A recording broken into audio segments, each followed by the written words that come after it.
Today, I want to address the Texas Realtors listing agreement again. In one of my previous podcasts, we had talked about how the buyer's agent can get paid and how that would be laid out in the listing agreement. One of the ways is through compensation sharing, which is paragraph 5A of the listing agreement. This is where all the commission is paid to the listing broker, and then the listing broker shares a portion of it with the buyer's broker. As I mentioned before, a buyer's agent cannot get more compensation than what they agreed to in their buyer rep agreement.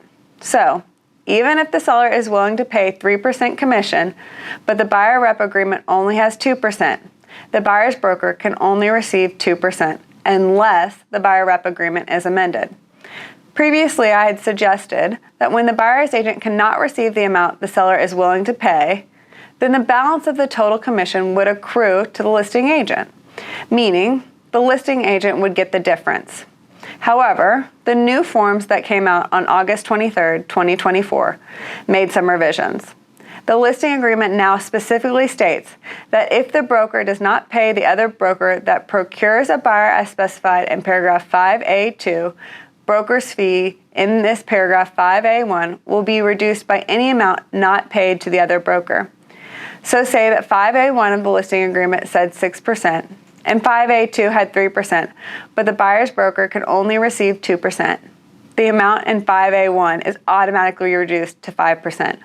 No longer will the listing agent be able to keep 4% of the total 6%.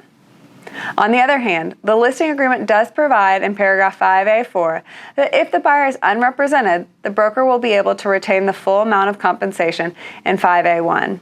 It states, broker will retain amount specified in 5A1 as broker's fee if there is no other broker that procures a buyer, including but not limited to transactions where broker represents both buyer and seller, intermediary, or buyer is unrepresented.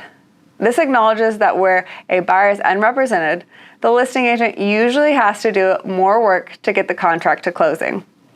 In addition to covering unrepresented buyers, if the buyer's agent and seller's agent are acting as intermediary, the listing broker can retain the full commission laid out in paragraph 5A1, even though the buyer rep agreement with the buyer agent provides for less than the amount that the seller agreed to pay in paragraph 5A2 of the listing agreement. I hope this helps, and if you have any ideas for tip of the week, please email tipoftheweek@allegiancetitle.com. See you at the closing table soon.